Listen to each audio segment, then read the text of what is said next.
etwato ewo October busum in fact busum we emunsem de ebushia na edosu ye papa enu adakra eyade achesare hosem esi ye ewo Kumasi bade ye nyina mu no monka me ho na yemfa seda sonko no emfa matwedi ampo we sane se waboye ho bai wa hwe ye show from 1st of October ebesi ene 31st of October yempa ebo nyina so de se November ya nyame adom akira ye ba beremi wo hu ye mobo na achese enda aka awo yenim be ma 2025 aba na wie ye no onfa ye ntwa asomdwe mu mama mahwefo nyina akwa abashonko emfambra showdown jumedie so ewo Kumasi online TV Friends of Ken TV and Afa Thick TV meje de senya nkopon wadom ade amu nyina no mo hu ye yie papa mehwe wonya subscribe ya no subscribe dia ma me share video we ema onu ebe no so share emfa mo obi fofo na comment section ase no fa wadwenhwe efa honom ema me wani jumedie ho be so obada be so yasenso a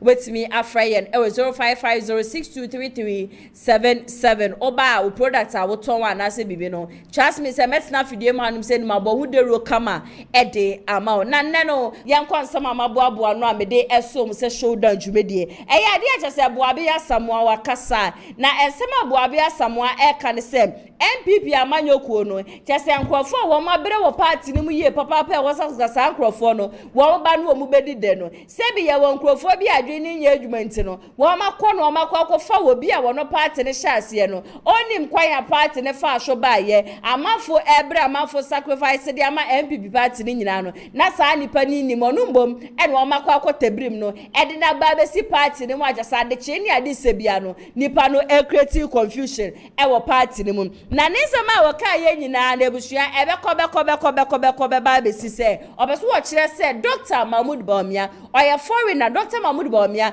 wonye MPP ni Dr. Mahmoud Bawumia jasenne amafo de na echekire Ghana fo nyina kom nipa jasenne no wo kire so ono ni obi ajeso obetumi abo omoman Ghana afa ne ntwa pefra no boabi asamoa so oya foreigner onye MPP ni amafo ye twa amafo fruma 1992 amafo yi wo musika sai wo madaje ne ade abo party no na woni mu bi na wo kan ya no se ye pese ye bia ye hu so otwa ndro ne yire Semira Bawumia mpo no ye nko bitasa Semira Bawumia ba ne party card e ya de a owo bi anase oni bi na achese boabi asamoa echese MPP for delegate amobeto ba nyame ya adoma on the 31st of January 2026 monhwe ye papa na mankwa nkofa eye for material bia afa na ma mewura MPP party ne mu na wengu party no afa ma ye nkodwo oto saso e na LGBTQ ho sansama achese dane de nyina no yetra fidiem hanim say eka ho asem no MPP aban ba ye boy asanko mo betumi assign ne eye bill ne dia ma ye ba unfortunately entumi anko ne sa 9th parliament ye ba ye wo mo ka kire yen say ade ye jese wo 8th parliament ni mu nyina no agi egu ane ni nyina na ye condemn to grebo into this time 9th parliament there wo mo be hwe na wo mo apase LGBTQ bill eno adamit na fidiem hanim say ka kire mo say eye majority leader wo dia just one no ya de just one ye man penis excellency John Dramani Mahama tenase atwetwe nkomo edi nkomo ankasa na ye man penis ono wa ye ready sesa bill no ebeto nanim nko ade a ya de ode ne nsa ebetim so anaso ode de pen wode be sign said ye be ya mane ma wo moda ye mema ne mema to gasefo mienu wo mo hwede anu mo de ahye wo mo to no ni nyina no ebetimi aba na wie ye neno na enne day minority leader Alexander Afenyo Marquez wo bisa Harina Idris ye education minister say next time nankasa ewo LGBTQ ho sansem no eno ne den omra bontem meka na Ghana fo nyina no wo maso entumi ntibie san say LGBTQ wo pe baby a shase free party na je say senior high schools mu enti na wo no education minister no ma Ghana fo nyina ho ne stand say eba the LGBTQ wa ofwasho anase onfwasho mamentu asomfa mamu eda bia metira fidiem hasema akwa meka ne sem eba no office of the special prosecutor menim se sa office ne yete yese katashe ede proye ye ba be hwese ni nyina no etu betwa ne nkrofo wo medi o manga ne sika ne ade nyina no ye betumi ache sa nkrofo ni nyina ade egum by ye current special prosecutor Kesie dabe dani de nyina metira fidiem hanim se ya meka sa wo pe nipa ba ko anase wo pe officer emfa papa bia eni so dia na je se ye Kesie Jabe ni office ade papa bia no hono ma efri mu ba wo de se wo se MPP aban kura wo so mpo wo mama wa kwanya na ma wanye bibia NDC aban ba ye office of the special prosecutor eden na wo ye maka che ye man peni da say His Excellency John Dramani Mahama misre ni ye papa say abrante na ye Fred Kesie Jabe oni mu papa bia de magana for bibi papa bia no hono ma busu betumi apia free ni mu aba oba no obeye press conference ade chi ni ade se bia papa ye press conference na je se mfa so je se ensamu no ni ade je se mfa so bia mba no na je so odi echire mesre ye man peni ye papa say o ma abrante no won me no Omani step it down. Na ompe wo bi a just wo ye credible enough say obetimi aba be take sa position no. Na amanfo wo me diga na sika no. Wetumi ahwo wo nyina mu e de amaye. Enu adada ne de nyina ne press conference ade bia wo ye na enu ada hwebuhia. Wo sa ye press conference foforo. Na the press conference enu ada wo ye no. We de yi kero for wiata ye former finance minister. Woni ye nipa nu ma wo me ka ne ho agese ye say SMLE wo me di sika e na contract bi agese Kosho, ewo ejia reni ade sika bia kasa fafafa wo mo nsase no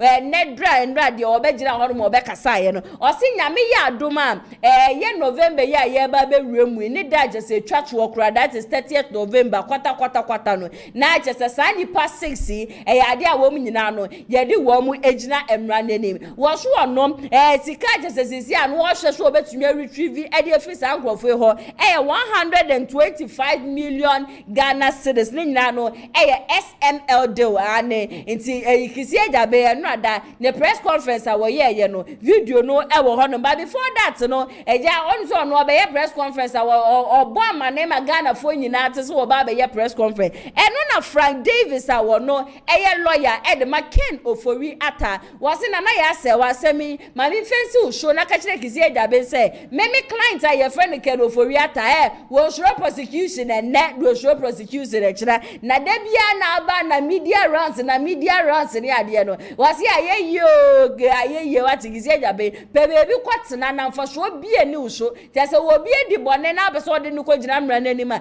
ye bibia ntentem fa kopie mu awa attorney general nim ye process di pan ye fa ni pan kopie mu court ensa wo ma won koda Kumasi Central Prison a won ko Takwari prisons a won ko ba wo di ade chi ni ade se bia de wuni ma press conference be ba cho Frank Davis a no lawyer ni edema kenoforiata was a client no enya dia wo show prosecution na ye any de just ade chi ni ade se bia no wudi twe Ghana for media for so wo ma ye nya show de bia wo nya yes wo ye press conference ni asesa ye nkuku ni ye kaka nyina ni yakona yakwa akotie se bi nsamfo a wo de ba betu dwa ede ama Ghana for me hye so be ka me ho no yakọ na yakwa akotie Kesie Jabe ne sema odi tu dwa se nyame ya adoma November na jese nipa 6 a wo mo bo Ghana fo nyina aka no ade ajese wo ba chi wo mo ede wo mo akwakogum no emra sisia.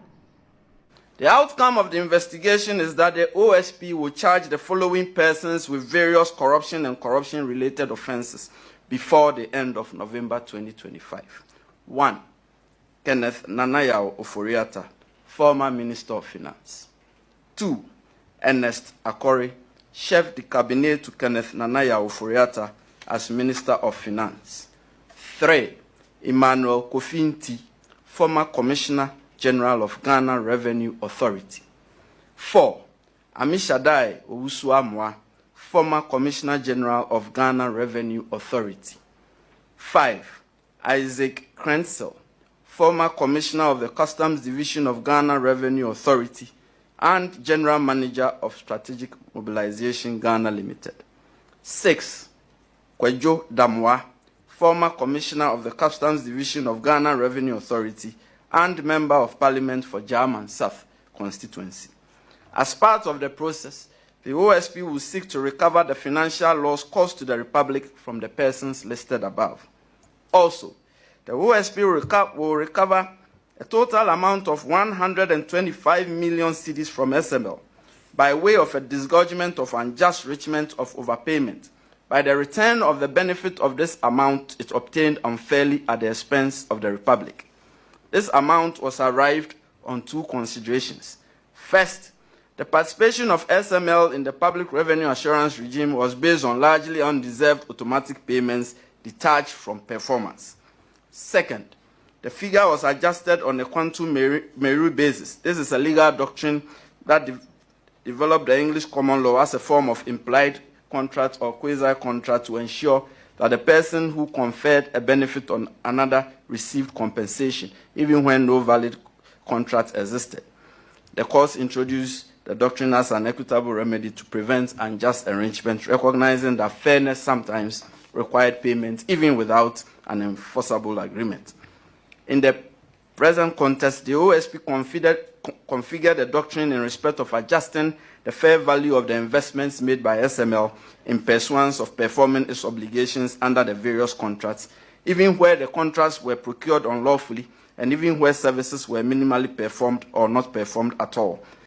Ghana for nyina mo special prosecutor Kesie Ejaben ena yakọ akwakotie ne nsem aban me se abrantie no ode ye be ne nemu saa na just excellency John Dramani Mahama ne 4 years no na aba na wieye na prosecution a ye friend prosecution na single person pono ontumi prosecute no abrantie ba ye ebe declare can for we ata wanted list say by ne nim say oba be ye bibi a chese Ghana for be so ye ni be buhia dani de nyina press conference they be a press conference yesterday no yana na se nyame nhira no ayeye wate de ye hwehwe no enye no ene ye nsa kantisi ye man beni betie Ghana for ye shufra ye se Kesie Ejaben de mesre no o man step down emfa so efa ne mfa so e ya de se ebi ene so MC ameto aso de amama enu adam sna fidie mu hanum se nam de arewo sem eso mo se okopie mu e wo Kumasi santase a chese China mo e wo honom no e ya de se ashejure be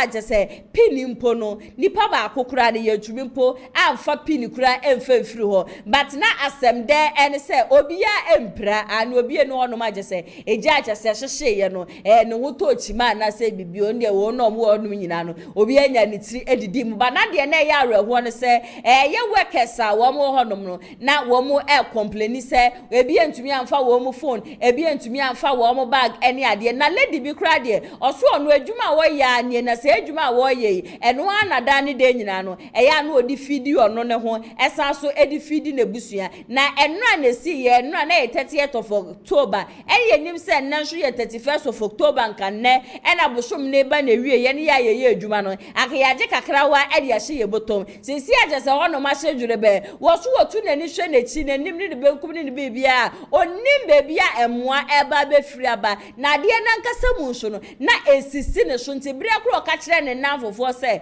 ase bibi bon ase store ha no ma se o tinwusie bi nka no mu nim so won de ayeye ono kwano no ani de bia no be ka bibi di aba beji ne di by the time I wo realize ye na just abusuo bi be se boom na just ade no I escalate ya ne sa so na brantie bi a wo so kopie mu e wo ono mi fansa na eja hyehye no eto odwa just ne brofo kasem ye be ka so ye eyewitness no wo so ede sembebe na eto odwa me hye so be ka me ho no yakọ na yakọ akotie enrada areho sema agese si wo China mall no nkrofo nsema wo mu di tu dwa no yentie ni nyina no emra sisia I didn't say betu mo na mako break ima ana meti se bibi shi wa ana me kacha madafu ba ko se mati se bibi bo wa ana madafu ba ko pushim no ka se gift we do bo na wo just ka se mi na nya no kre na me ka se yo mate mi be dey inside on my head madafu ba ka se gift okay kasa da super di na se ne de wa ye di aya me wa na kasa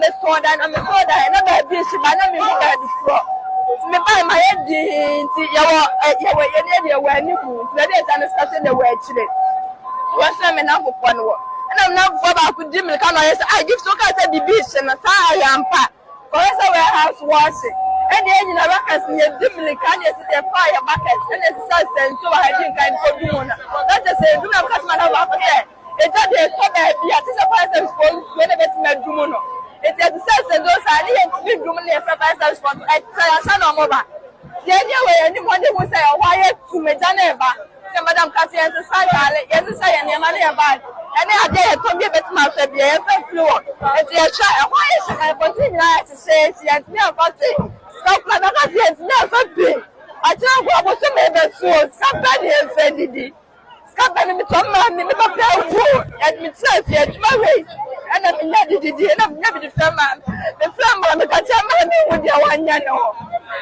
Yetia your Santase runabout. Your office, any yet say Santase China Mall, Eshi. Now, a branch of Abusuapanyin now or inside. The journey starting now, no inside. The China phone can catch and so PMPA and on PA. You want to do an eyewitness and I have watching and you see Busano questions here the buy. A branch of Yabako. Now, then. About time, by having fans at 3 o'clock, fans after school, upon a set of flowers they are pleased to be working. The Guru and China said they're about to be.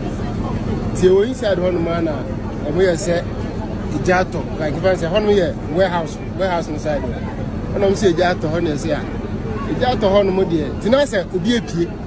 Among boys from here, more whippy. Indeed, the next information about and say, OBMP, the Aban so OBMP. To OBMP, and I say, you say smoke not starting free warehouse on the way back. The one I got, look at China for no mono, one can be a moment, OBMP, the next OBMP. The Empire say, a buyer, Nuka say, yeah, back on the home, I even piano. There's a son who went on the mark, they have back. And I'm saying, you're more kind of a good one thing. Won't tell you where you are. Jadio be an AP, and I'm from the AP. To now on the night, so to say, Jan, there are somewhere a fret on my by your peer bedroom, and Tabia, and the pier roof no so. I started here with you. I started saying, now, would the video be extra? Video, would it say, not senior Yashi?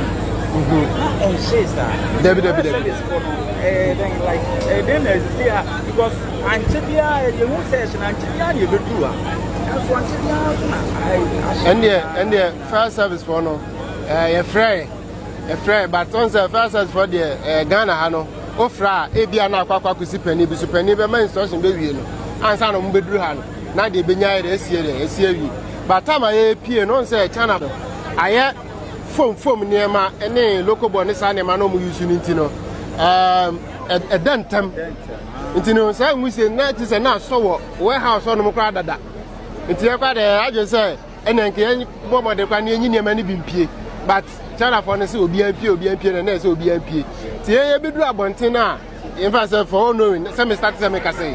Now, start here, and Sheba, there by Bentina, and we say Nana, Bamo, because of foam near Manone, rubber near Maninti. Aha, it is that time day. Before I say first for body, not I share blue. I share crowd when you higher China more. You could be breathing and then I want to catch China for the say, more Munanko, and your money be a new boy than China for an idea. Or Monos or Momagino could I have before I do. Aha, maybe the Nanka meaning say, give it to me and your man come on, I bet in the more now about one thing. But China for the say, and fashion, P. Maybe a good idea to on the P. Come and we say start and almost so BMP. Because I don't know, maybe I know what you almost say. Maybe I am piano, maybe I know be for baby. Our the Beko, and I shall be for baby. I want to Yaka. Our the Beko, and Intina Mamma, yes, will BMP or BMP. Hence, I am more. Yes, so BMP. Tinese. Who could tell you, who could touch you, what I do, P. Hey, you didn't imagine about me to know what I said. OBMP. Omonka sade adia ehun so mo di PA o musika na omonfa said this daily says no my here no na ehun say omtumi nya ba ko o mo di PA omokra no more most of them na PA no na ehun say omunya omo van kese omo di kokosi no na ehun say omtumi di am PA but others be ade ni nyina hye fa de oman fa hye ende fa de oman fa hye. Okay, all right.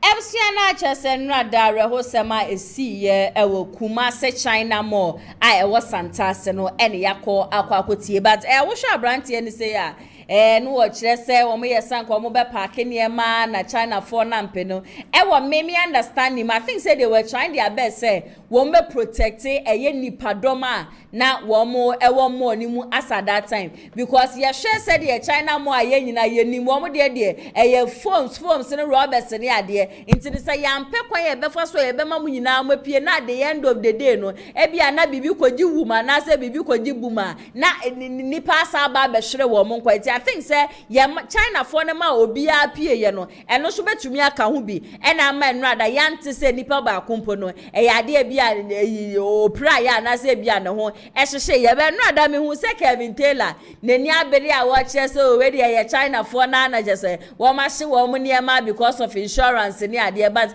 ye ndwe hu say who in the right senses would want to burn up a whole place sika wodi awura mu enye sika keto why na adwen ye adwuma obeka so oye bibi say I am not sure say obi be sheda ye bibi but still na ye gusu atwa say fire service foja wo mo ne nadmo wo mo no mo ye nhwehwemu ni ade wo mo de be ba abonti na obi ehun say bia afriway anase afri say but me ameti he de obi samia I am very sure say e be ye electrical fault enu ti na dane de nyina metira fidie mu amesere say mesere wo fie na say wo pie free fie make sure say wo socket ne wo plus ne ade nyina no we dundundundu bi I think say Hana ATP class so send me video bi and so I think one of the places in Ashanti region here also eja ato honom sisi ane de weather no aye ne ho winter aye ne ho summer style bi no ho ase nsuo to ase wie bo asa wo ma so ehuro wo nti no wankasa mo no wan hwe kwan ya be fa so antoto wanam ye ya wan hwe ye ya na chese ade body bi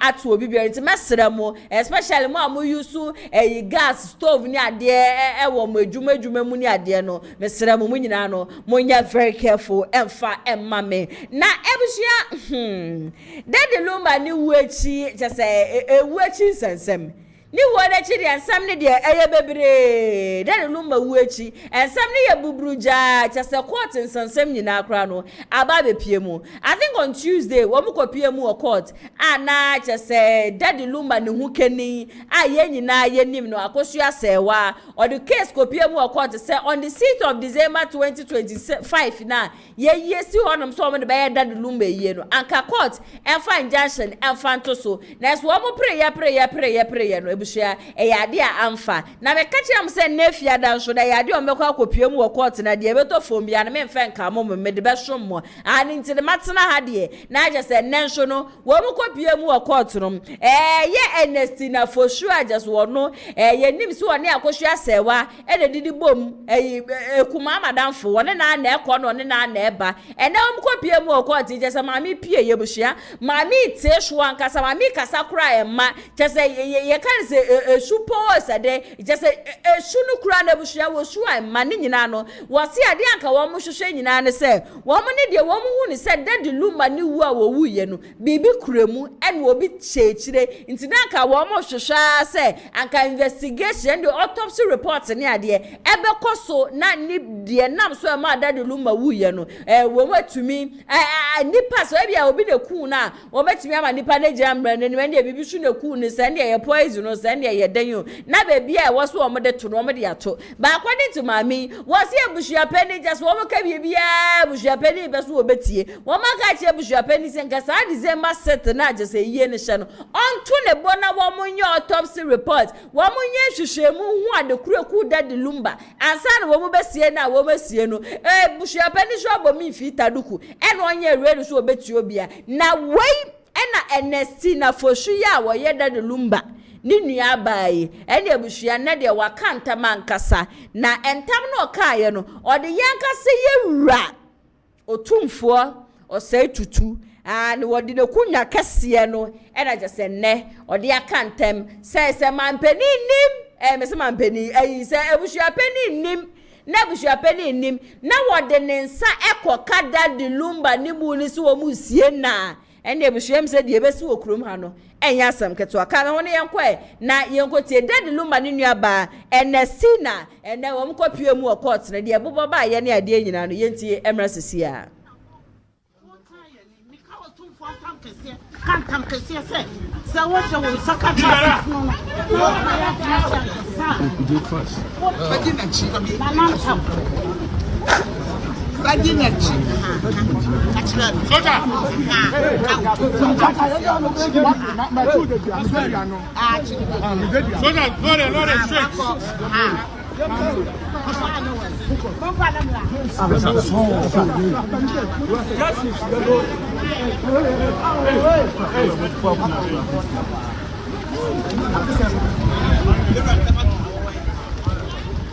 Mala kupsa.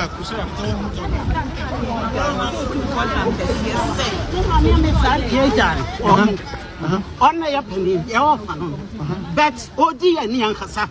Tassia, who Abusiana Abby, Abasom with Chichi and say, Many a chas when Yenipa. And see, me count myself 2 for Ntam Kesie. I can't Ntam Kesie say. Some of our number almost a catch no, mammy, I should show one year. What's my country? I declare Kunchas.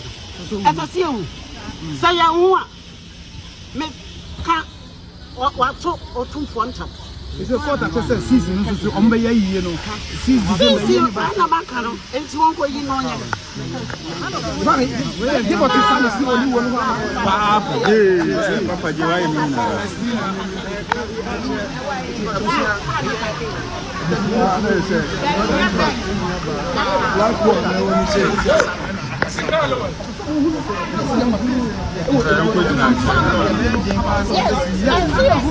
I didn't see it. I didn't see an impact. And that's what who dear good chas. Nemo, one more pussy said. Chinchina, you see a chas. That's why I bought to Sabo who said, Junction, and I didn't know you two miss by many years. Yes. no, young penny.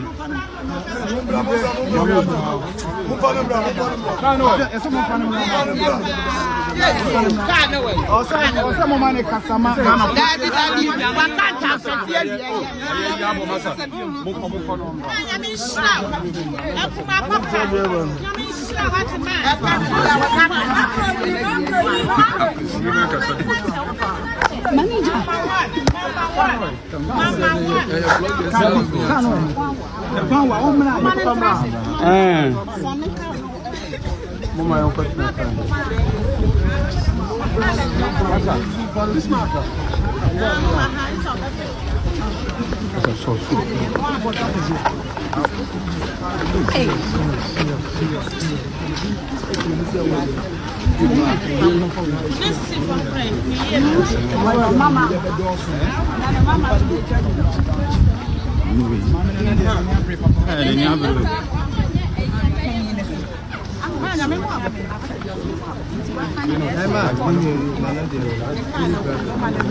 Hey, Abusia, Daddy Lumba, baby, or Daddy, a major disasumja, your friend Asumje, and Yadia when you be one assume the Biarada. Hey, Obia just a woo, yeah, just a at the chinia, this a bia, Abusia be free muba.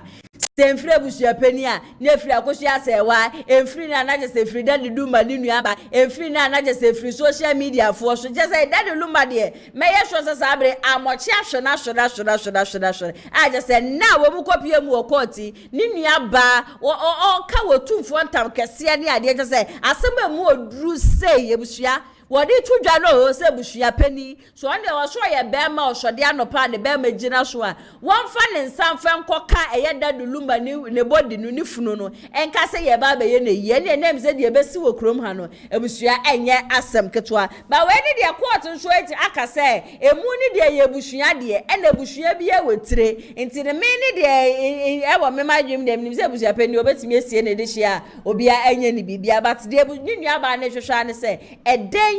Ena eku eye Daddy Lumba because ye na ni say Daddy Lumba wu ensem bebre na na bobo ba ebisu owu wo fie ebisu owu hospital ebisu ye de no ko share machine mu no chese ensem ne de bobro jantin I feel say ni nua ba ne peso ohu adekuru eku eye Daddy Lumba ene ni kwa sanka we kra no eye big problem de ma ebusua ne say osanka Abusuapanyin ko ti ase because odi hie free mu ne ho den bibia anya na se we free mu a it is so okay say mo ba ye autopsy mo ba ye nhwehwemu na mo be hu and nam so a ma Daddy Lumba e free mu rather than say adeche ni ade se bia ne ye court ne ye nam ha ne ye come oh debi in fact a whole legend like Daddy Lumba mogu ni mu n'anim ase mogu papa yi n'anim ase ye papa e na mema so ye besere mo wate munya we lansa na mawu ai yesere mo ni udi a wunye be ma kwa we oba mesere wo japade bia make sure say wo be ye will ansa na wo be free mu a we free mu yenim so wo hwe oba wo metu obi ankra ba anya hwe no se wo ade we ya no so wa kire wo loye ni sa ade we da achi mi ni hono ma fema me ba we ana fema me bushua we ana fema me minua we that thing no e ade abo ye papa because me tumi aka se entokwa ni ade abushua e koso nyina e be ko ba be sie japade ne de obre nya ne japade mpo no wada ne benkum so how much more yen ya yete ase ene ye ba be pere e ba be ye hu de sa de na e koso de ye ni wuo ene ha adwen so ankasa e so yenra politics mu ye ko politics mu na anu adamia na me be ka chem se Rose Monobin ya de a chese na oka Dr. Mahmood Bawumia team no ye aid e de ma Dr. Mahmood Bawumia MPP ye kwato aba ye hu bebi ababa we fi ba ye hu ya so wa twe ne ho de free MPP mu ya to aba ni mpo awie e kodi NDC echi afi Excellency John Dramani Mahama appointment beba na chese ababa we wa ye ni senior presidential staffer ewo flat star house Jonah Jubilee house anenya asem ketwa ye nyina ye betena fidie magike bi say ababa we woni Bawumia na me nyina no na what information koma NDC for na said because it is so shocking say obi a ye nim say wo MPP mu washum 8 solid years abayi collection abayi we ya na just what jump from MPP ababa si NDC esa ababa twa 4 years wo honum den na okoye ya ye de won na ase shonko ye de ma eno no obeka say Ghana hana ye won wo politics na ye no ye nhwe se ye ba twi your mind ho na ye nyai se ye ka se na we free na wono no wo kama Ghana fo ati ase se Dr. Mahmood Bawumia ye obi a oni mind of his own Papa Penny Dr. Mahmood Bawumia no onjin fa ma ono ankasa no de bia je se nkrofo na take decision e ma no e na nkrofo so wo mo ben Dr. Mahmood Bawumia no they are selfish enye no kwa yes I greedy na after the greedy so no just wo mo sa so ye corrupt enu nti sa ne ma no ono aba no wo je ho ne ade no hu se da bi ontumi ntina Dr. Mahmood Bawumia ho e wo so free Dr. Mahmood Bawumia camp a son said Dr. Mahmood Bawumia can never and ever take a decision and as make a decision for himself yanko na yanko tie every onu agasa nanum emra sesia. Let me ask you a question. Would you continue to align yourself with a group of people who are greedy, selfish and incompetent? I'm supposed to be asking you the question. Whose sole aim is to just impoverish people and enrich themselves. Would you do that? Or would you continue to serve under a leader who does not have a mind of his own, who would always be manipulated by unpatriotic people or misled by people around him? Would you continue to serve under such a leader? Why are you referring to? Your guess is as good as mine. So is that why you were given a position, a juicy position after he left his camp? Let me say this, okay? I've always said this, but let me reiterate it that it's time young people who are interested in doing politics look at the interests of the country. We need young people who will be confident to speak truth to power. Young people who would speak out when something is wrong. And that is what I did, Nene. That is what I did. And for me, I'm focused. I'm very, very focused. I'm just focused on propagating the unprecedented good works of His Excellency John Dramani Mahama. And just like you said, in recent times, I've been talking about this government. And I've not been talking because I've had the opportunity to serve in John Mahama's administration, but I'm speaking because we all can clearly see that the country is headed in the right direction. I know you can see that we all can attest to the good leadership we are enjoying now. And so, well, if not being corruptible, if having integrity, if speaking truth to power, if having and acting in good conscience makes me a snitch, then I'm guilty as charged. That's what I can say, Nani. I have to leave for my meeting. That's fine, but my final question. My final question: are we going to see you in the future switching from the NDC to another party again? We rode on the NDC to win power. People listen to our manifesto. People believe in the reset agenda. And so we are on course. And I believe in the leadership of the NDC and our current president. I don't think anything will change. So for now and forever, I'm going to be an NDC? Of course I'm NDC. And I will always be an NDC. Thank you. I'm a proud member of the new National Democratic Congress. Allah. See ya. All right. Roseman Obey and NDC Ababa ye did the one we did the MPP move for 8 years. MPP for opposition were better any NDC and no sono. What did there any ATN some about where the Yaman American was a Dr. Mahmoud Babi? I want to be taking decision for man or de piano. I just will be not trending dear 1 year and son will be and Crawford show one mobile Dr. Mahmoud Babi. I should K. Won't be a greedy and cassa. One was actually a corrupt. I am you. Ababa one. I boni video no noa e na e to the noon 20 say ye no obi e wo boye adwuma wo ba omi anchen aba abonte abeka sa de we ya kire ya. Ghanaians, do you still want us to give this man the mandate to say obey flag bearer and farmer MPP amanyoku ana me amiti obi samia make a cho say debi because anya hwe enkrofo ye rose one nature say wo ye corrupt wo ye greedy ni ade san krofo na obey flag bearer and that's what obey president obefa wo mo na ode wo mo aye when they say Ghana ne de wo mo ba be wie ne se kojo to me kodi anacho se kojo edu asare wono so eye former MP edema adenta constituency and wono so de atumu bi no waka se na ya sewa ma me ka bibi nchire NDC amanyoko ne ya radio yenim flag bearer che se ye de ne ba na Dr. Mahmoud Baumi agrad wo ye nchirimpu anka wayiremu se MP before nim na wo mo sa so present Dr. Mahmoud Baumi biom dia na just we be say atuadi we dey dito Apona just wo mu 2024 no the same apona na be sa to 2028 wo mu be di nkuni mankasa esan say obi enu hono ma candidate wo mu gina dia ma NDC nyina obi enu hono ma just wa bon ba na economy a nipa na wo ba no woni me economy ne times 2 esen Dr. Mahmoud Baumi ba na digitalization nipa ni nim honso eche Dr. Mahmoud Baumi into on the assistant MP before wo mu pe nas wo mu ye serious wo ma win 2028 election wa mo present a Dr. Mahmoud Baumi and wa mo de wa mo betinity say te video credits no enko enfama asempa FM yenti emra sisia me pep Dr. Baumi politics bio okay because mo didn't bar 10 times mo be winning no oh me 2028 me am pray said they should bring him but the candidate ne be face no asa mo hu obi amode ne ba sana yew yenhu is that what you are saying a big party like NDC yenhu ni pa ye de ne ba are you okay na mo hu obi amode ne ba me be say who fu say a big party 3 years into an election yenim ni ye de ne ba are you okay but why do you know obi amode ne why not Obiba papa in the NDC I tell you obey Baumia to say formuno I'm telling you the truth unless nipa no enye names na yet is only a different it doesn't matter nipa no baby Baumia de ne ho be fa bia obe check meeting no ono ne be kwa ne pepe bibia Dr. Baumia ni mo nim no times 2 and practical Sir. Yes, practical. Bibia Baumia si onim.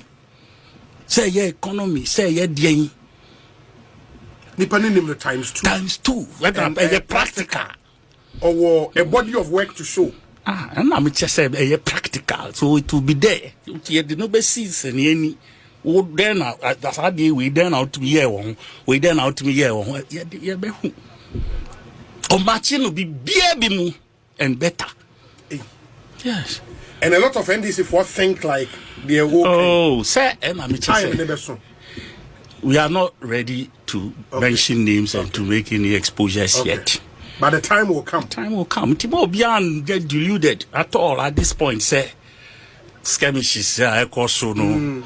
It has people are doing come out for pray.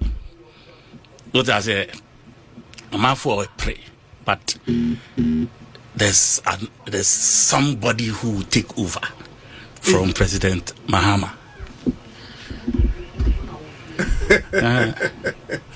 Obibe take the place when he's left. What I will find its level? Oh, please. Yes, chemists, every high jump, ne, friends, if ever could say, treadmill, need a account. What I will find its level? Allah.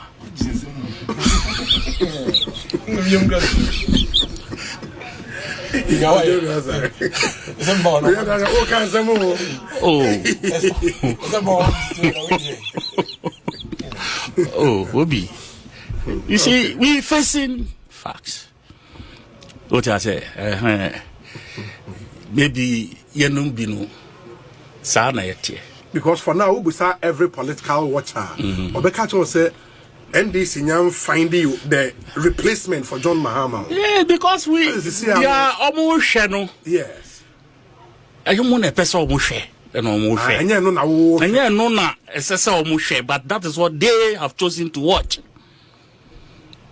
Do you understand? Yeah. Perspective. Una ujina baby now pep say who share. Who was stadium.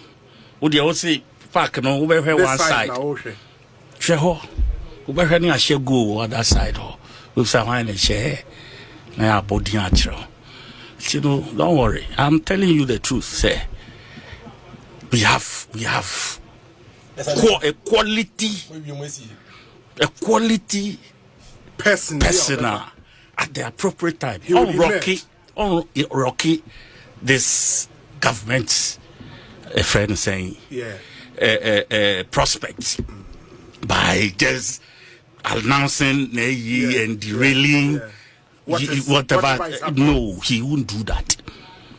Tina Nema Aisha Yesumasie Kakra, so that the government can concentrate and work for the betterment of the people of Ghana. But Idumria SSA Yinenim na Yakwa. Anya na man for to for Libya. It will fall like a friend say, what a big grass started is kata. Because of hint, our money. No campaign Libya to zoom. Because of that hint. Yes, because they know that Charlie out there do PR. Charlie, oh please. They know it. They know it.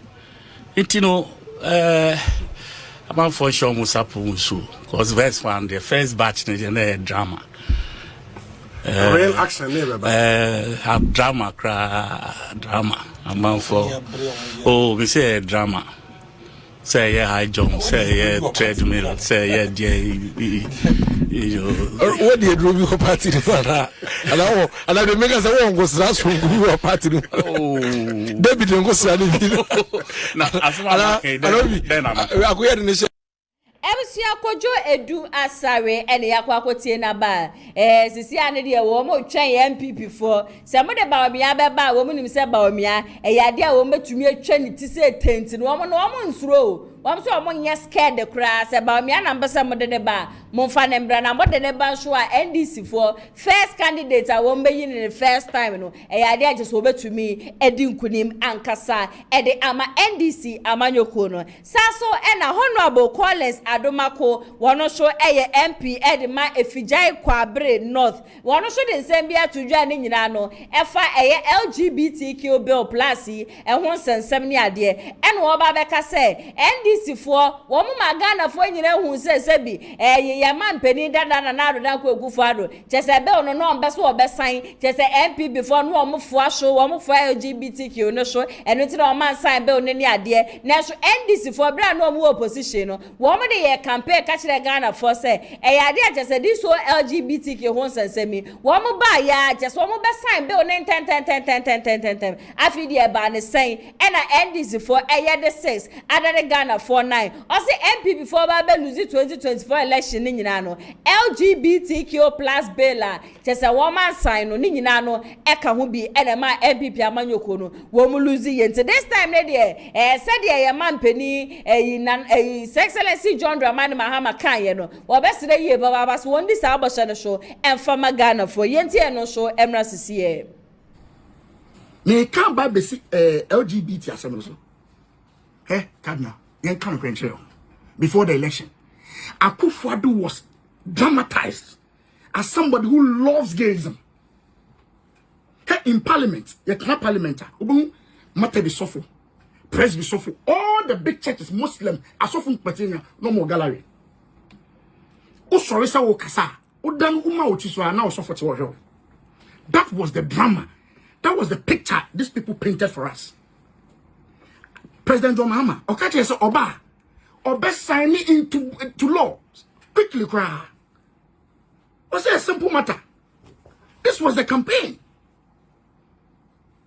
And yeah, Sinchen. Otumfour, yes, one signing. I'm telling you, one of the reasons why we lost how we lost was because of that. Because they had the way of drumming home that narrative. And the shaman for trim. Say MPP the gay the ni jehun ya de mna ba yen sign exactly what he's doing now. Me pacho. Meba. Any ba ye free ho. And I'm mobile dem. A week after the president was sworn in, Catholic folk was rara meba. Now the narrative interestingly changed from meba me signing to it's ended with the 8th parliament. Which is true. Then the president. So why was he telling us that Oba sign? No. Me pacho. The narrative was that me buy ya me sign. Okay, yeah. Oh. I said the adjective description here. Yeah. I guess sign the reality. I buy ya no see ya no me free. I guess sign the reality. I think the president said, I think I don't know, it's ended with the 8th parliament. And that or no, as a president, he wants to bring the bill not as a private member's bill, but person not buying the bill neighbor. That's what I January. Ya Kenya Kesie there be November. 11 months.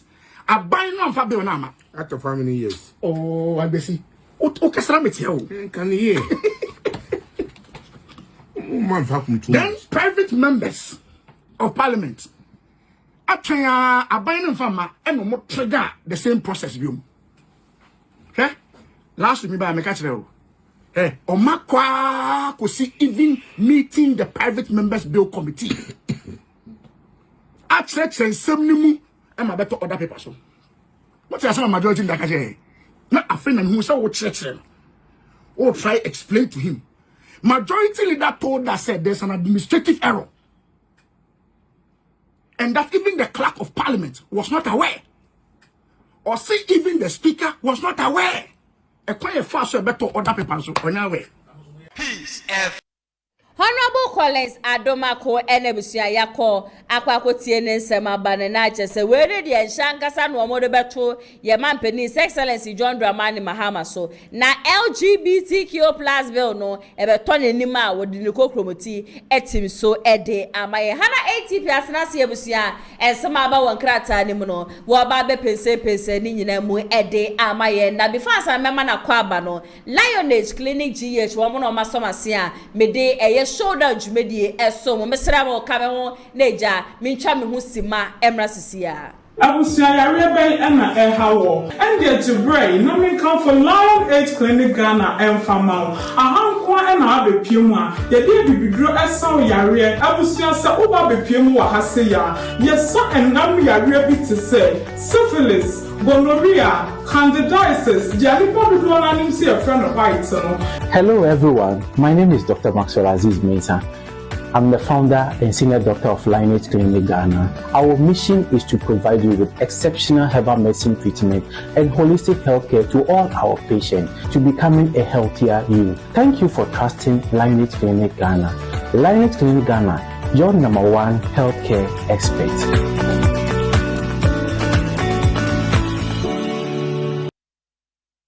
Nti yade ada also no mesre se obefre Lionage Clinic GH na one wo mo atwetwe nkomo na wo meduro papa no wo mo de bia kan na yare no etu eko Kennedy akompre ko wo hene Japan o de nsem atodwa ne nyina no efa se oba na obeye mampeni a wo so wanya ya mampeni po no wabiabie ndwuma wafa workers bebre ni ade nti this time no se Ghana forma na kwanya na obeye mampeni a jase niema wo beye de ama Ghana for no eyade a ebeji yensem kasa mesha so be ka be hono yakọ na yakọ agotie Kennedy akompre ko wo hene Japan na nsem no emresisia. Ken said it and he will do it. My brother, I'm a businessman. I have so many businesses. It is those who come and speak big English who have no idea. Who have no idea about how to create businesses. Okay? They come and promise, then they don't deliver. At least, I have over 7,000 workers from different companies to do the business. I have lined up investors, and I'll partner them with Ghanaian entrepreneurs. And we'll use the Asia Miracle or the models to support the Ghanaian businesses to partner the investors. I keep mentioning investors because, you know, one trick and one question I always expect people to ask: how are you going to get access to the European market? How are you going to get access to American market? Unless you are partners already manufacturing this. Okay? If you partner them, they have the market already. So whatever we produce here straight is accepted. They will use international standards. Sometimes the way we go about things here, our products are not able to get into the international market because we don't meet the standards. When we have partners who are into the business already, okay, they will set the standards for the production and it will be easily accepted into the European or American market. So partnership is very important. But we need to empower the Ghanaian citizen to own businesses. We can learn from the partners and start our own as well. So if Kennedy Japan tells you that he is going to encourage Ghanaians to build businesses and find partners for them to get market, believe me, because I've done it and I continue to do it. I've told you that I'm going to build ethanol plant. And the ethanol plant at Adidomi in Volta region, you'll be surprised that using maize for the ethanol plant, the research shows that our maize here is more expensive than Brazil and India. Because per ton is $250. If you want to beat the competition or match them, Brazil, our ton of maize should be $150. So until we go large scale, mechanized, we cannot meet Brazil. We cannot challenge India. So these are information I'm going to give and also follow rigidly to make sure that we are producing effectively competent. It's about ideas and track record. Do you hear people asking you to provide, you talk about 7,000 jobs you've given. Do you hear people say that it's not true? If it's true, provide us with evidence. My brother, let me buy ticket right today. You have employed. Let me buy ticket right today for you. And I'll take you around. Even investors who are billionaires, when they come and I take them around my businesses, they say, oh, what we have seen is enough. I'm not surprised because you have empty promises from people, our leaders. That is why recently, even when we came to opposition, in February, I bought an Indian company producing this plastic. Okay? And the workers are 365. Out of that, 257 are Northerners from Ashama. Ask yourself, all your leaders here, who has been able to employ 257, even 50, ask them. So they will come and tell you, oh, it's not true because they are not doing it. And they don't even have a clue how to create businesses. Okay. You can go with me to the factory, count them, and see. You see, so if I tell you I'm going to do it, I have this, I have steel plant. Okay. I have the biggest coal store in the whole Africa. My brother, if I tell you I'm going to do it, I have all these radio stations. I have starch plants, every factory. I have mining equipment. And you don't even know that I have mining equipment that I'm renting to the mining companies. I have so many businesses, but I'm not here to come and I hope that is not Galamsey you're renting too. Hell no, I will never do that. And they will not, no, they are ADTs. Okay. Heavy equipment. Galamsey, they can't rent that machines. Okay. One costs about $600,000. So how much are you going to get from Galamsey? Okay. They are in various mining companies that people have rented.